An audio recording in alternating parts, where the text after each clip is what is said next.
Good day mga ka-agri. Yung araw po ay update ko lang kayo dito sa ating 6 months and 3 weeks old na lakatan. Pero medyo pasensya na po kayo, may iba na yung ating boses kasi tinamaan po tayo ng trangkaso. Pero malapit na tayong gumaling. Salamat na sa Panginoon, ito medyo malakas na. So nakapaglibot-libot pa tayo dito sa ating lakatan na farm ngayong araw. Sige po. So ito na po yung situation ng ating tanim na lakatan dito. Malapit na talagang maging 7 months old. Pero nakikita ko pong hindi tayo makakapagpabunga nito sa 7 months old po. Tingin ko abutin tayo ng 9 months bago makapalabas ng unang bunga niya dito. Kasi dahil sa mga nagdaang situation dati na hindi naging favorable yung time para sa kanila, hindi natin na habol gaya po ng mga pangyayari noon doon sa kabila nating plantation noong mga past 6-7 years ago, na sa loob ng 7 months pwedeng may magbunga. Pero kasi dito ay ibang location na at iba na rin yung naging panahon, iba na rin yung naging resulta. Yun po. Pero maganda pa rin po na situation yan kapag nakapagbunga pa yung natin, lakatan natin sa loob ng 9 months. Kasi yun naman talaga yung pinaka basic niya na edad na magandang magpabunga. 9-10 months, yan po, 9 months, 10 months na makapagbunga yung ating lakatan, yun talaga. Pero pag biglaan kasi yung paglaki ng lakatan po kasi sa loob ng 7 months pwedeng may mag-umpisang magbunga. Pero sinasabi na po natin sa inyo, dahil dati po itong tinamaan ng sobrang tag-init, mga malapit 2 buwan na hindi na ulanan, sa stage na kailangan niyang lumaki, kaya ganun rin. At saka nang dumating yung ulan, 2 buwan naman puro ulan, kaya na-stunted na rin sa sobrang ulan. Ngayon January 2025 na, mayroon pa tayong pakunti-kunting ulan. Ngayon nga pumapatak yung konting ambon-ambon. Problema, hindi pa nga ako fully healed ng trangkaso kaya nagsisilong tayo dito sa ilalim ng malaking puno ng nyog. Punta tayo sa dulo mamaya konti pag matapos yung pagpaambon-ambon ng konti. Sumisikat yung araw, paambon-ambon. Talagang ganyan lang talaga Sige po. So ito na po itsura. Yung isa sa pinaka tinitingnan ko na unang magbunga itong mga malalaki talaga. Ito po. Pero dun sa dulo maliliit pa rin. Kahit na malapit na rin mag 7 months old. Kaya po dito, yan po. Pero at least ay nakita po natin, maganda pa rin yung kanyang development mga ka-agri. Yun talaga yung magiging estimation natin. 2 months from now pa talaga magkakabunga ito ng maramihan. Abutin talaga ng 9 months old. Kasi hindi naging pareho yung paglaki nila. Kasi nga dati taniman ito ng palayan, nagiging swamp po pa po ito ng mga nagdaang mga buwan dahil sa sobrang ulan. Buti na lang ngayon ayan, wala nang tubig yung mga kanal. Ito naka na sila na lumaki ng maganda. Ngayon pa lang nakakabawi. So yun. Pero at least masaya tayo. Naka-recover na sila. Kahit na hindi na rin sabay-sabay ito magbubunga, parang magiging staggered na rin yung pagbubunga nito kasi nga dahil sa mga nagdaang situation na po siya, na affected po siya. So yun, pero continuous pa rin yung pagtatanim natin. Dyan yung huli nating tinaniman, 145 ka puno. Ito yung second area natin, yan, ganyan na po sila kalaki. At doon sa third area natin, maganda na rin yung tubo. So at least ay okay na rin. Ito yung mga dati nating mga tinamaan ng sakit. Ito nag-replant tayo. Maganda na rin yung tubo. At kahit na nag-sacrificial po tayo dito kasi halos lahat ng mga puno nito nakunan natin ng planting materials para ma-transfer. So yun na rin yung dahilan na maantala na rin yung paglaki. Imbis kasi hindi ko kunan ng suckers, kaya po nito dito ilang suckers na nakuha.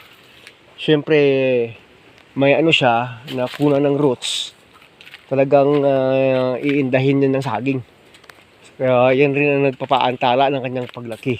Pero okay na rin po kasi nga sacrificial po yan kaysa maghintay po tayong magbunga muna ito at saka mag-harvest at saka doon palang kukuha ng suckers nito, hindi po talaga tayo makakapag-transfer. Akalaan nyo naman po mula na yun kung abutin pa ng 9 months bago magkabunga po ito, di bali 2 months from now plus 3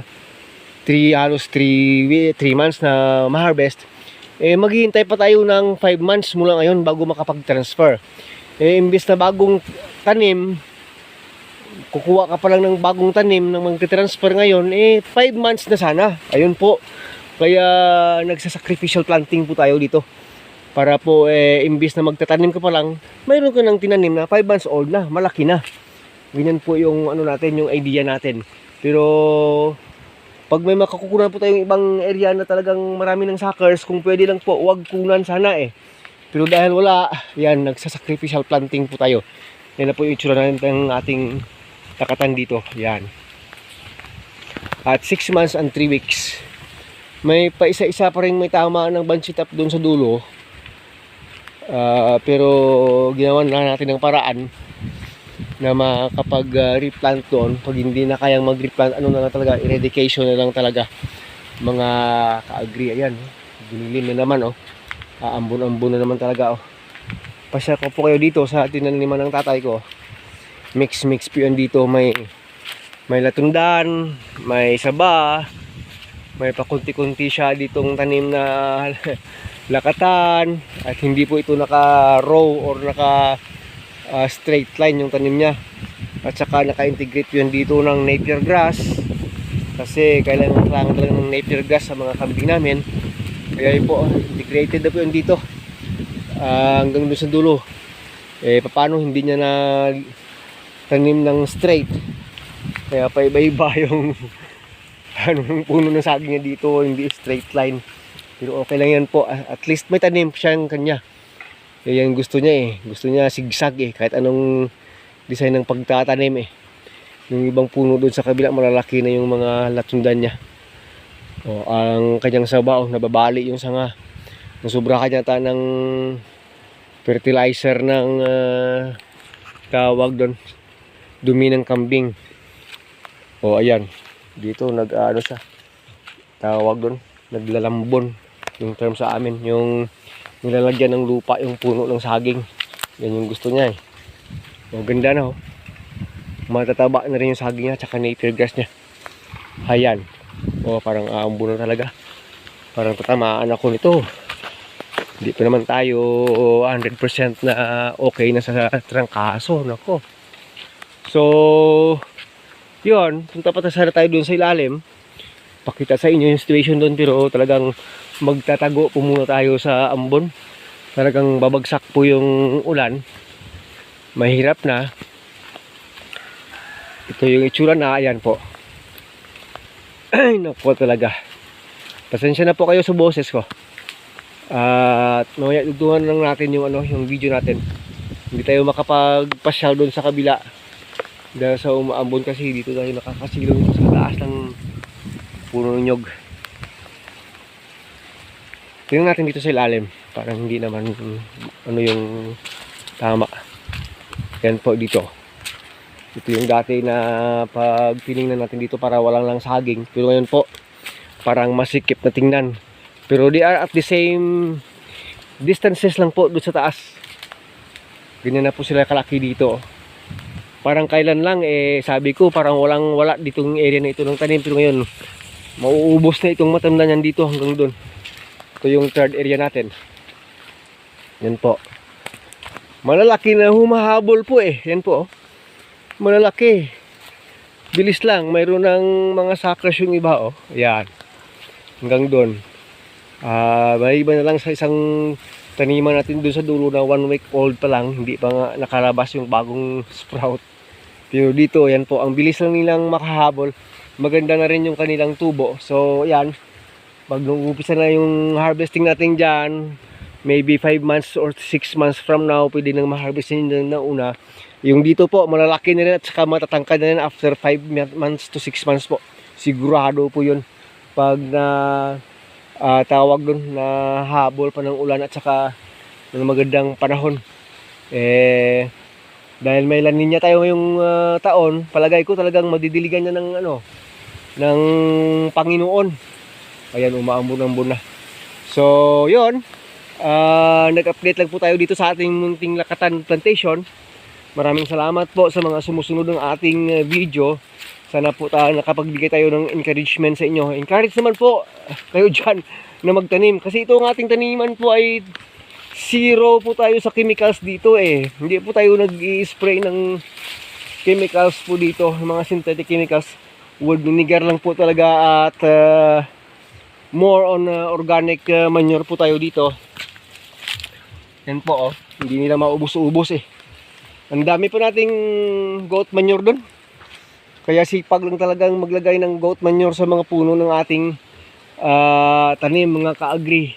Hindi po kayo maniwala na hindi po magbubunga yung tawag, yung ating lakatan na hindi gagamitan ng synthetic na mga chemicals. Hindi po magbubunga. Kahit hindi mag-spray ng chemicals, fungicide at insecticide.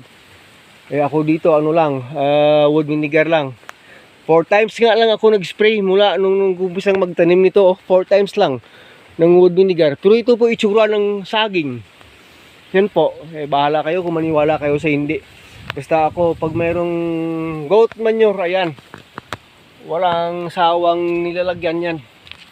Hanggang kaya nila, ayan. Tambak lang ng tambak ng goat manure at saka ng iba pang mga organic material sa lupa. Lalaki at gaganda yung ating tanim talaga. Hindi naman lahat, pero yan po. Safe po yung ating magiging produkto. Dito po, pati dahon, pati puno, kinukumpay sa kambing. Kasi nga po, walang chemicals itong ating tinatamnan na lakatan area. So sana encourage po kayo. Maraming salamat po. Nag-update po tayo. Pag pasok po nito ng 7 months old po, i-update ko na rin po kayo. Once again, this is your friend AgriTechMix TV po. Maraming salamat. Bye-bye na po. God bless us all.